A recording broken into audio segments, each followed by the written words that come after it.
Hello fellow YouTubers, welcome to this video, and before I get started, I really need a snazzy name for the title for this series, because I just don't have one. I guess I should just think about it more, but I don't have one. So basically the concept of this series is I'm going to take Superstar A and give them the world title in less than a year. I don't know. I'm sure one of you guys out there can come up with something. So anyway, I put up one of these about Cesaro. Well, Leafeon, or Dartrix R Us, challenged me to do one for Baron Corbin. And my goodness, is Baron Corbin one of the easiest superstars to get to the main title. So here we are. So before this begins, I started writing the script Monday-ish, so right after Survivor Series. So basically I'm going to refresh you guys on what happened at Survivor Series. Baron Corbin interferes, costing Kalisto the match, and also the Cruiserweight division going to SmackDown. That's basically all that matters. Also, Team SmackDown wins their main event tag match. On the way to TLC, which is the next SmackDown Live pay-per-view, I want Baron Corbin Kalisto to be announced in a tables match. I know on SmackDown it was announced that it was going to be a chairs match. I don't quite know what a chairs match entails, so I'd rather see a tables match. So anyway, we're going to have Baron Corbin compete on every SmackDown leading up to it. So I think this is a big problem with the way they've been booking Baron Corbin, is that he hasn't been booked. I don't know why he hasn't, when James Ellsworth has been booked on every show. And that's not a knock at James Ellsworth, it's just a realization that Baron Corbin has been absent from most of these shows. So if you really want a guy to get over, get this, you gotta push him. And as Jim Cornette would say, you push a guy when you give him TV time. So let's give Baron Corbin some good old-fashioned TV time. So anyway, at TLC, we want Baron Corbin to go over dominantly. And for those of you worried that this makes Kalisto look weak, for one, who cares? And two, how does it? Because I want us to seriously look at this. Baron Corbin is a big guy, 3-time Gold Glove Boxing Award winner guy. Yeah, it makes sense. Okay, and if you really want to protect Kalisto, you know, maybe have Corbin sucker punch him to begin the match, have Kalisto fight back, but not too much fighting back because I don't like Kalisto. Anyway, we're going to have AJ Styles retain the world title against Dean Ambrose, I guess. Who really cares? Then, on the way to the Royal Rumble, we want Kalisto to quietly get moved to Raw's Cruiserweight division, because he doesn't belong on SmackDown Live. You can see I'm not too big on Kalisto, but regardless, makes sense because I hear Sin Cara is getting punished by being put on SmackDown. So if he's going to get put on SmackDown, then unless you're going to form the Lucha Dragons, so there's not much for him to do. Anyway, then we have Baron Corbin run down AJ Styles, referring to him as a resilient pest. I couldn't find the promo, but during Survivor Series, after he attacked Kalisto, he was interviewed backstage, and I want to say it was something like resilient pest. And he said, we need less of those around here. So that's what we're drawing inspiration from here, basically. Anyway, so he's going to tell the world that he's going to win the Royal Rumble. Realistically, we know he's not, because there's like 4 guys that could win the Royal Rumble, and that's about it. And we're already 2 months out, we know that. But yeah, so for the Royal Rumble pay-per-view, now there had been a rumor AJ Styles Shawn Michaels match. If we can make that happen, please. But if we can't, with Undertaker announcing he's full-time, why not give him a shot? Two of my favorite wrestlers of all time. But yeah, so at the Royal Rumble, we're going to have Baron Corbin eliminate Goldberg. Why is that a big deal? Because it's freaking Goldberg, and Goldberg is God. So obviously that's the biggest elimination in this Royal Rumble. We're not going to have Corbin win it, though, because that would just be silly. But we are going to have him last for a solid, like, 20-ish minutes. Because not only is it important to get a lot of eliminations, but I think having some time in there really helps things, because then people go, oh, he was in there for a while. It helps, trust me. Anyway, we're going to have Finn win the Royal Rumble if he's ready. He's pretty much the only outcome I want here. So, Finn Balor, I hate you. Please get healthy in time, though, so Baron Corbin can be world champ next year. Please. Anyway, we're gonna have AJ retain his belt because, why wouldn't he? I figure AJ Styles can get a good match out of Undertaker, and Shawn Michaels would make a good match anyway. So I don't see why it would be an issue. So hopefully we get a good match out of them. Here's where things got interesting. I couldn't figure out which pay-per-views were coming up, so I think Fastlane is the February pay-per-view. I don't know if it's a dual brand pay-per-view. If it's not, then just pretend I said the SmackDown Live pay-per-view for February. But yeah, we're going to have Baron Corbin brag about eliminating Goldberg, but he's going to hint that he is not done yet. And we're not going to know what he means, but obviously, you know, we know he's going after that world title. But yeah, Shane sets up a match between Baron Corbin, John Cena, and Dean Ambrose for #1 contendership at WrestleMania. Because Finn won the Royal Rumble, so that is out of the window.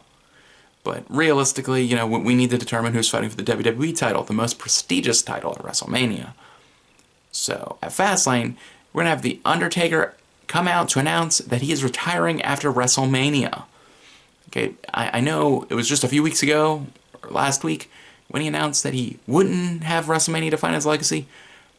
But I don't care. WrestleMania is his legacy. I know he started at Survivor Series. I don't care. Undertaker's my favorite wrestler. I want him retiring at WrestleMania. Maybe it's just me. But anyway, while he's cutting this promo, we want Baron freaking Corbin to go out there and beat him down. Granted, we want it to be kind of a close beatdown. No, we don't. We want Baron Corbin to go out there with a steel freaking chair. Okay, and considering we can't do a steel chair shot to the head, he's going to bash Taker in the back. He's not going to do that thing where they put the chair on the leg, because I don't want Undertaker to have, like, this super restorative power. So, again, just deal with it. So that's going to happen at the beginning of the show. Now, during the main event, which is going to be the triple threat match for the #1 contendership, we want The Undertaker to come out, and the way I picture it going down is Baron Corbin's about to put somebody through a table. Undertaker comes out, he's like, no, you're going through the table, son. And he chokeslams him just through the announce table, most likely, because, I mean, it's WWE. It's always the announce table. But yeah, by doing that, John Cena is going to pick up the win, hopefully by making Dean Ambrose tap. I mean, maybe he can, like, really get him to tap. I mean, I want Dean Ambrose to be tapping like, you know, nobody's ever tapped before. On the way to WrestleMania, we are going to have this feud built up. So Baron Corbin is going to remind the audience of the American Badass Undertaker, saying that this was the Taker he liked. And if you look at Baron Corbin's age, it does line up to where he would be a teenager around that time. So, Mudlub doing all the good fact-checking today.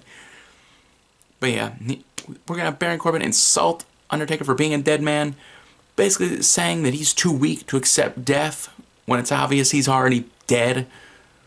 Also, we want him to bring up the Taker-Kane-Bearer dynamic and basically say that Taker was too weak to do anything on his own, really. Now, the reason we're going to do that is because Baron Corbin is, get this, the lone wolf. So he's going to insinuate that Undertaker isn't as good as him because Undertaker always had help. Even though it's not true, it's a storyline now, so just deal with it. Anyway, Undertaker's going to do traditional dead man stuff. Who really cares for a few weeks? I don't know, I couldn't come up with anything super interesting, but he'll do something. We'll make it work. But anyway, Corbin's going to come out and cut a promo, probably like the SmackDown before WrestleMania, and tell the world that Taker is mortal now. Now, he's been mortal since before Brock Lesnar ended the undefeated streak at WrestleMania 30. And that's why he has to retire. Maybe he can cut this promo in a graveyard, because that'd be pretty cool. Baron Corbin sitting there on his motorcycle on top of a dead body?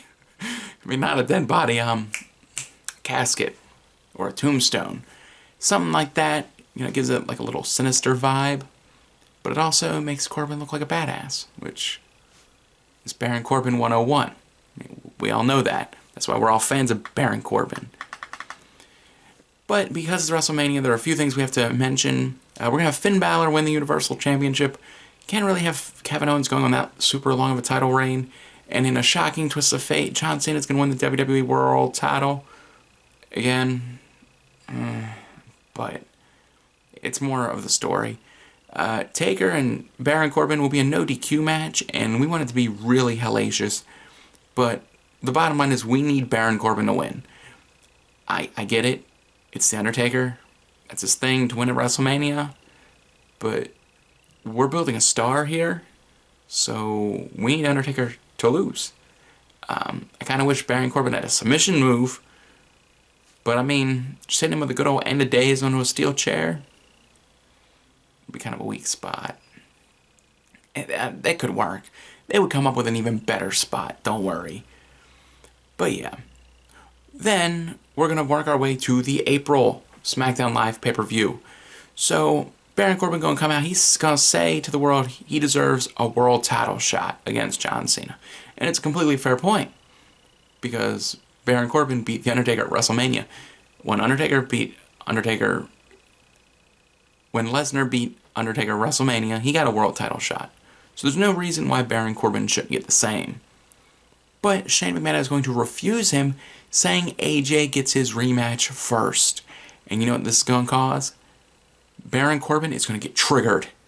Okay? And he is going to beat the piss right out of AJ Styles in the backstage area. We're not going to know it's him. Not yet. But we're going to find AJ Styles, and he's going to be like a pool of blood. Okay, like the way I picture it, I picture like AJ Styles like grabbing his knee. Like his knee got like rammed into a door or something. Something really bad. Something the crowd goes... I mean, think like Brock Lesnar, Randy Orton from SummerSlam this year. No, picture JBL Eddie Guerrero. And they were like covered in blood. I want that. Granted, that's a little too far. I don't think they do it. But that's what I want. So anyway, Shane has no choice. Who else is going to put in to be number one contender? Dean Ambrose? We're going to have him busy with somebody else. I don't really care. Maybe The Miz? Give The Miz something good to work with. Or Dolph Ziggler if you turn Dean heel at some point. I mean, it's whatever. So Baron Corbin will be number one contender at the April pay-per-view. And that's going to be all for part 1. So if you enjoyed part 1 so far, leave a like, comment, share, and subscribe, because part 2 is coming up real soon. Coming in your subscription box with Baron Corbin holding the world title above his head. I'm pumped. It's coming. We don't get hyped. We stay hyped.